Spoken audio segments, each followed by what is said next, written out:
Gracias, Francisco. Otro que no necesita presentación, lleva años liderando AMPE como presidente nacional y siendo uno de las 100 personas más influyentes en el panorama educativo, miembro del Consejo Escolar del Estado y miembro de la CESI, docente, letrado, amigo de sus amigos y socio del Atlético de Madrid. Que, por cierto, felicidades por la Liga. Nuestro presidente, Nicolás Fernández Guisado.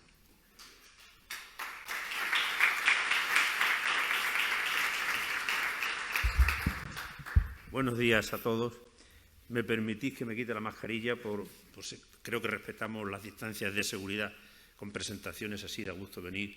Soy del Atleti, pues en estos tiempos me ha llegado al alma. Hemos tenido tiempos peores, o sea que tampoco es para sacar pecho. Pero bueno, en primer lugar, agradecimiento a los compañeros de AMPE Cáceres, AMPE Extremadura, que han organizado estas jornadas de debate sobre el desarrollo de la LOE, a los ponentes que van a asistir, secretario general, que ha intervenido Francisco Javier, diputados nacionales que nos acompañan, diputados regionales, miembros de la Ejecutiva Nacional, el vicepresidente, secretario de Comunicación, presidente autonómico. Espero no dejar de mencionar a nadie por estar aquí hoy. Ya es un lujo, después de año y pico con esta pandemia que nos ha asolado, poder ver presencialmente las caras de la gente. Eso sí que es importante también, porque hemos tenido los debates de las pantallas. Nos hemos acostumbrado a hablar al ordenador y a interactuar con mucha gente, pero se echa de menos. La educación es presencia, es contacto, es comunicación, es intercambio, y la verdad es que esto lo echábamos mucho de menos. Y yo creo que es el primer acto así con presencia que hago desde hace mucho tiempo, y no es que no estuviéramos acostumbrados, porque antes era habitual. Bien. Dicho esta cuestión, vamos a hacer una breve reflexión. Tampoco voy a hacer ahora un debate profundo ni sobre la reciente ley aprobada, ya no tan reciente, ya lleva medio año, más sobre los desarrollos normativos, pero sí algunas reflexiones que conviene tener en cuenta. Esta ley, como todo el mundo sabe, ha tenido dos partes bien diferenciadas. Una, la que tuvo nada más surgir la moción de censura, en la cual apresuradamente hubo que hacer una ley con un objetivo fundamental, que era derogar la ley anterior. Y se hizo un borrador que finalizó el 13 de febrero del 2019 y era una ley, digamos, de visión corta. Es decir, no era una renovación profunda, una ley que tuviera unos grandes ejes, sino de corregir algunas disfunciones de la LONCE, de la ley anterior, y para el compromiso aquel de la derogación. Pero sucede que se trunca la legislatura y hay que ir a otra nueva, y ahí sí, la ley va al Parlamento y surge de ese Parlamento una ley ya nueva con otras características. Algunas ciertamente son fortalezas y otras, a nuestro criterio, con todo el respeto, debilidades. Y esta segunda parte sí que echamos en falta una crítica que hemos hecho y la tendremos que seguir reiterando, es la falta de diálogo. Una ley no se puede aprobar, no ya sin pacto educativo, porque sin pacto educativo se han aprobado todas las que hemos tenido desde la democracia para acá, pero sin el debate necesario. Esta segunda parte de la ley, y no me vale decir que era la anterior, porque en muchos aspectos no tiene nada que ver, ni pasó por el Consejo Escolar del Estado, ni pasó por el Consejo de Estado, ni hubo un debate en el Parlamento que pudiéramos, los representantes de los distintos sectores, haber hecho nuestras aportaciones. Más bien la ley tuvo un seco que se gestó con los representantes de los grupos parlamentarios. Y así llegaron cosas que el propio Ministerio de Educación se vio sorprendido. Lo digo porque el propio Ministerio, en la mesa sectorial, por ejemplo, la disposición adicional 11ª, que no la conocía el Ministerio y viene del Parlamento, el tema de los profesores técnicos de FP, al que luego me referiré. O cuestiones como la desaparición del castellano como lengua vehicular, que sí tiene su importancia. No vale decir que la Constitución garantiza el uso del castellano con el resto de las leyes cooficiales. Ya hemos visto lo que pasó con la inversión lingüística en Cataluña, ahí está, eso ya no hay quien lo mueva y los problemas que ha tenido, no voy a entrar en eso, pero eso ha abierto la veda ya a otras comunidades. Por ejemplo, en Baleares estamos teniendo ahora ya el mismo problema. Hay otra inversión lingüística en ciernes y, sobre todo, afecta también al propio profesorado el carácter estatal, el perfil de las plazas educativas. Va a llegar un momento que aquí en Extremadura o rescatamos el Castú, habrá que volver otra vez a Luis Chamizo, a Gabriel y Galán, para rescatar, para poder tener las plazas docentes con un perfil propio, porque va a ser muy difícil movernos de cada comunidad. No digo el caso de Valencia, el caso de Euskadi, el caso de Galicia, es decir, todas las comunidades con este perfil. Y ahí se nos olvida un poco, y esto es algo que AMPE es una señal de identidad, el carácter de vertebrador que tiene que tener una ley educativa. Hemos ido adelgazando el currículo educativo, no en cuanto a contenido, sino la desvertebración que ha supuesto y que se ha traducido en los libros de texto, en las diferencias abismales entre unas comunidades y otras, y eso tiene que ser compatible con que las transferencias estén transferidas. No es una crítica a la transferencia educativa, ni mucho menos. La transferencia educativa ha acercado la gestión al ciudadano y ha tenido muchas cosas positivas, pero no nos podemos olvidar que tenemos un sistema educativo y no 17. Eso afecta al carácter estatal de los cuerpos docentes, el derecho a la movilidad, a los contenidos, a lo que sepa un alumno u otro. Por ejemplo, a la prueba de BAU que ahora se está celebrando, en la que alguna comunidad hace unas pruebas muy discutibles, a la corrección de las mismas, máxime cuando esas pruebas nos van a dar posibilidades de acceso a un distrito único. En definitiva, hay muchas cuestiones que a nosotros sí que nos han preocupado de esa vertebración, porque afecta a la cohesión, afecta a la igualdad de oportunidades que tiene que tener un alumno en España en cualquier lugar del territorio que viva. Eso es fundamental, y no podemos establecer limitaciones o privilegios. No voy a hacer una extensión de los libros de texto, pero hay por ahí desarrollos curriculares que son absolutamente aberrantes. La visión grotesca que se da de la historia, de la filosofía, incluso de la lengua, dependiendo del lugar donde se estudie, es tremendo. Pero yo creo que ahora siempre estamos ante una oportunidad. Ahora la ley va a desarrollar unos currículos. Yo la última vez que estuve con la ministra fue precisamente en una reunión sobre cuando nos presentó la base del currículo. Y decía, vamos a ver, no hay más remedio que el currículum que se está negociando, que por supuesto tiene que ser un currículum básico, más sencillo, no tan extenso, pero sin renunciar a los contenidos. Ya están los pedagogos en todos los... y no me meto con los pedagogos, digo mejor los expertos, con debates maniqueos que no entiende nadie. El currículo competencial y no con conocimiento. No, hombre, no. La competencia va unida al conocimiento. No se puede tener competencia si no tiene conocimiento. El pensamiento crítico es lo importante. Bueno, el pensamiento crítico del alumno tiene que estar basado primero en que tenga capacidad y tenga conocimiento. Yo voy en el metro en Madrid muchos días, oigo hablar a los chinos, solo me parece que hablan a voces, pero no tengo pensamiento crítico para saber si hablan bien chino o no hablan bien, porque yo no tengo ni idea de chino. Entonces, quiero decir que no despreciemos el conocimiento que tiene que tener el currículo. Por supuesto que no puede ser un currículo tan extenso, tan inacabado, que luego muchas materias sabemos que no se dan. Hay partes de la historia que siempre acaban en una determinada época y nunca llegan a profundizarse. Sencillo, común, atendiendo a esa vertebración que decimos. Y otros muchos aspectos yo creo que es fundamental. Y junto a ello, la ley, ya digo, critiqué este déficit en el diálogo en la segunda parte, pero es la ley que es, ya está aprobada. Y no se debe reproducir políticamente lo mismo que pasó con la LOMCE. La LOMCE tampoco nos gustaba. La LOMCE hubo aspectos que no nos gustaban porque tampoco fue una reforma global y profunda. No hemos salido ni en la LOMCE, ni en la ley actual, ni en la LOMLOE, de la LOSE. Es la vuelta a la misma estructura del sistema educativo.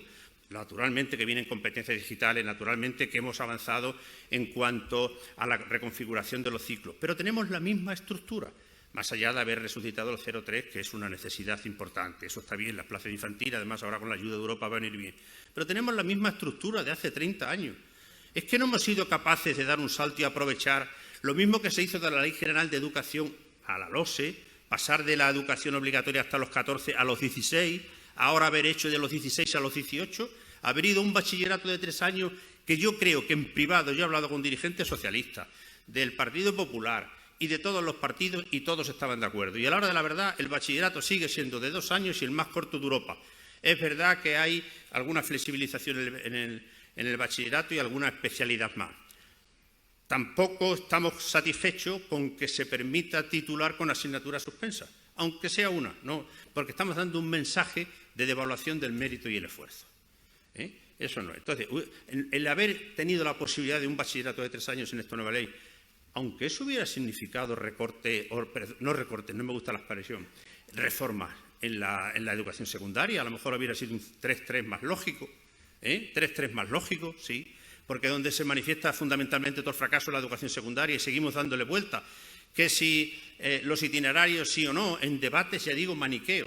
Los itinerarios los estableció en la Ley de Calidad, que no se llegó a aplicar, y los rescató Ángel Gabilondo en la Ley de Economía Sostenible, que se aprobó como una adenda a la LOE. Ahí están. Entonces, ya digo que hay muchos debates maniqueos en la educación que nos aleja del verdadero objetivo, que es formar y preparar mejor a nuestra futura ciudad. Ahora el tema de los currículos, que si la memoria ya está anticuada. Hombre, no, la memoria es un instrumento del aprendizaje básico. La memoria nunca va a estar anticuada. Claro que un currículum no debe ser exclusivamente memorístico porque no tiene sentido. Tenemos que darle un contenido, pero no se puede despreciar en el alumnado a determinadas edades el papel importante, eso lo saben todos los profesores, que tiene la memorización. Para luego después, cuando lo han memorizado, haberlo aprendido y haberlo puesto luego en práctica.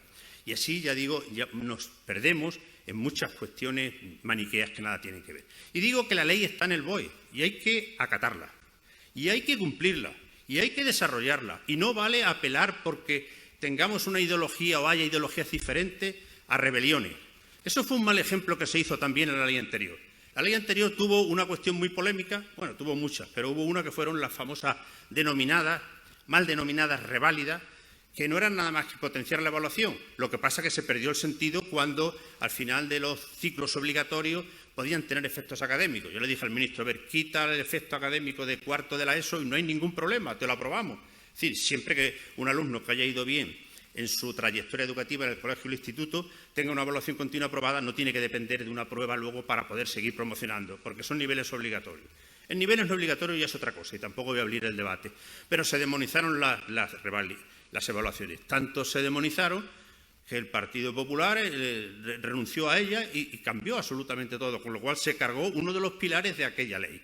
Por tanto, sí que era necesario haber hecho ya algún tipo de reforma. Y ya digo que no es la reforma profunda y global que nos hubiera gustado, pero está ahí y hay que acatarla y hay que desarrollarla.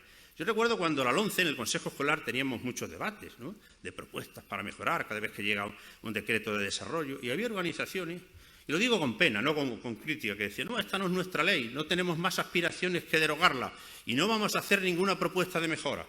Graso error. Las leyes duran lo que tengan que durar, lo que la democracia, los grupos parlamentarios quieran. Esa ley duró desde el 13 hasta el 27 años, y esta durará lo que tenga que durar. Pero mientras que esté en vigor no tenemos más remedio que participar, ayudar a mejorarla en todos los aspectos. Ahora en el currículo, luego en el desarrollo profesional de los docentes, que es lo fundamental. Y no vale decir, como no es mi ley, a boicotearla. Se boicotearon las reválidas por muchas comunidades autónomas, se boicotearon los exámenes.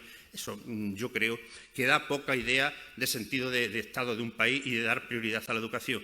Porque hagamos una reflexión. En España, con nuestra configuración política actual y la que venga, nunca va a haber gobiernos monocolores.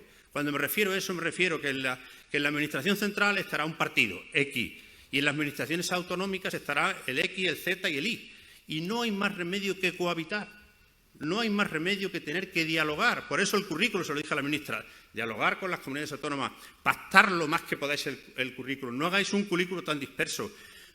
Las asignaturas, las materias que obliguen en todos los territorios, me refiero a obligar que un alumno que se traslade de Castilla y León a Madrid, de Castilla-La Mancha, no curse una asignatura porque uno la ponga en quinto de primaria, otro la ponga en sexto, o otra sencillamente no la ponga. Esas cosas hay que corregirlas, Eso no está reñido, ya digo, con las transferencias educativas. Y bien, y ya digo, desde ese cumplimiento de la ley, desde ese compromiso que hemos tenido siempre en AMPE, desde la lealtad de participar para mejorarla, sí seguimos echando en falta, y eso lo digo, más diálogo. Es verdad que también hay no una excusa, una realidad, que es la pandemia, que impide esa participación. Pero, hombre, ahora mismo no se puede decir que vamos a tener una ley de formación profesional, que puede ser necesaria, que la es, porque la formación profesional va a ser una base fundamental para la educación y para la formación para el futuro, y todavía no conocemos un borrador, ni un papel, ni un documento. Y en junio la ley se va a presentar. Yo creo que es un déficit. Y, por ejemplo, tenemos dos disposiciones adicionales en la ley, la 11ª, que ha traído muchos problemas, porque se han generado expectativas que luego no se pueden cumplir. Me refiero a los profesores técnicos de formación profesional. Porque, ¿qué necesidad había de anticipar una cuestión para este colectivo cuando había que abarcar en profundidad toda la reforma de los cuerpos docentes. Ahí se tenía que haber tratado. Pero bien, está la 11ª. Se hace la integración de los que se pueden integrar. Aún no hemos visto el desarrollo. No se sabe qué se va a hacer. Ya tenía que estar hecho. ¿Por qué? Porque hay mucha complejidad, porque tenemos los profesores técnicos de FP que tienen la titulación adecuada, los que accedieron por una determinada opción, los que son pertenecientes a titulados superiores de los ciclos de FP, porque esa diversidad no permite alentar un debate demagógico que todos se acuestan siendo profesores técnicos de FP y se levantan siendo profesores de secundaria. Eso genera mucha frustración. Y hay que ser sensatos y decir la verdad. Efectivamente, ahora la ministra anunció la semana pasada, que yo no he visto el borrador, la creación de cuerpos de especialistas. Pues probablemente es una salida razonable, y lo digo, porque hay especialidades que no van a tener el título de grado propiamente dicho ni de máster. La soldadura, la peluquería, estética, en fin, las 10 especialidades que hay ahí. Sea una salida, pero oiga, es que esta salida el profesorado no sabe nada. La mesa sectorial de educación no lo conoce. Aunque sea una buena medida, estas cosas hay que hablarlas, hay que debatirlas. Y la ley de FP igual, yo he hablado con los grupos parlamentarios y tampoco tienen mucho conocimiento, más allá de que hemos participado en algún debate virtual, de eso que se habla, pero eso no es abordar una ley y una reforma en profundidad. Bien, estas cuestiones ya digo que sí que las echamos en falta, sobre todo porque los que ya tenemos años, experiencia, que lo dan los años, hemos participado en la gestión de muchas leyes educativas. Entre el Ministerio, en las negociaciones, en la época histórica de Maraval, ahí negocié mucho toda la LOSE con mi añorado Alfredo Pérez Rubalcaba y todo lo que aquello supuso, y ahí sí que había discusión, debate. Se podía llegar a acuerdo, no, los partidos cada uno tienen sus ideologías, sus planteamientos, pero se negociaba, se discutía, se debatía. Posteriormente también la ley de calidad, que no llegó a entrar, también fue muy debatida y discutida, la propia LOE. Y ahora no, ahora estamos en una etapa de oscurantismo que quizás tal vez tenga que ver con esta pandemia que invade todo, pero hay que recuperar. Y estas jornadas son un ejemplo de esa necesidad que tenemos de los políticos de distintos signos que intercambien sus ideas, opiniones, propuestas, porque de ahí sale siempre la luz. Y hay muchas cuestiones. Yo creo que todos los que estamos en educación podemos tener ideas, pero todo el mundo tiene ideas bien intencionadas de mejorar. No creo que nadie de ningún partido tenga que decir voy a hacer una ley para fastidiar ni para perjudicar, porque tampoco tiene tanta trascendencia. Mirad, con todas las leyes educativas que hemos tenido en España, con todas las críticas que ha habido, todas han tenido manifestaciones multitudinarias, todas han sido criticadas. Hemos sacado muy buenos ingenieros, muy buenos médicos, muy buenos profesores.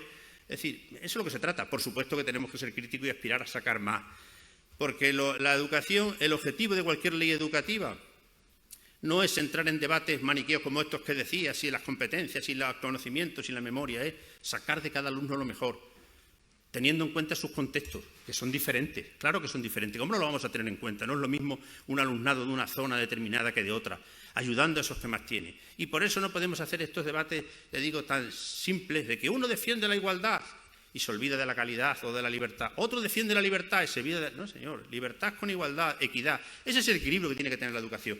Por eso no hemos sido capaces nunca de llegar a un pacto.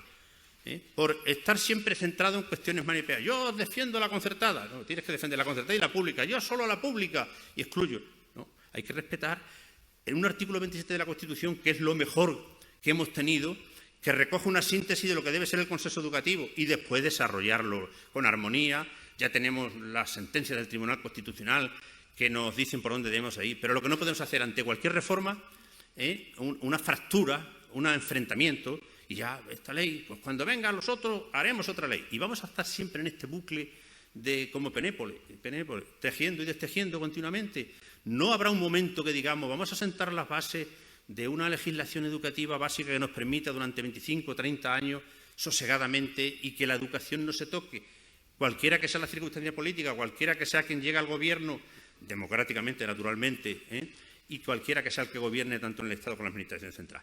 Eso es la base y sobre esos cuestionamientos, sobre estos planteamientos, desde AMPE vamos a colaborar con absoluta lealtad. Ya se lo hemos dicho a la ministra, muchos ya nos conoce, al secretario de Estado, Alejandro Tiana, pero echamos en falta, ya digo, esa interacción. A ver si ahora ya que abrimos una nueva vía con la vacuna y con todo esto, en septiembre recuperamos ese tiempo del diálogo y de la negociación y no nos enteramos de las reformas educativas por el BOE, que es lo peor que puede haber. Y sobre todo el profesorado, que la tiene que conocer porque en definitiva es quien la tiene que aplicar. Y si el profesorado no está implicado en cualquier reforma está condenada al fracaso. Eso que lo sepan bien todas las autoridades. El profesorado tiene que estar implicado y tiene que hacer un compromiso con la reforma, más allá de los planteamientos ideológicos que tengan y demás. Y esa yo creo que debe ser la esencia. Por tanto, vamos a esta jornada a profundizar en estos temas, en estas cuestiones que a todos nos preocupan. Vamos a ver, podemos hablar del profesorado, de la disposición adicional 11ª, cómo se va a hacer, de la 7ª, qué debe ser el desarrollo profesional de los docentes. Nosotros siempre hemos dicho que una ley de la profesión docente tiene que definir los perfiles del futuro profesor, cambiando las metodologías, cambiando el acceso, cambiando mucho, y desarrollando siempre una carrera profesional, que llevamos 40 años de leyes educativas y el profesorado en España no tiene una carrera profesional. Eso lo hemos dicho siempre. Y todos los partidos dicen que sí, que es un compromiso, pero pasan las legislaturas todas y el compromiso se incumple. Vamos a ver si esta es la buena. Tenemos 6 meses que quedan para si se cumple el compromiso o no. Me gustaría equivocarme, pero hasta ahora no tenemos ni un solo documento, ni un solo tipo de cómo va a ser ese acceso a la futura docencia, esa regulación, más allá de debates, que si el MIR, que si el MAR, no hay ni MIR ni MAR.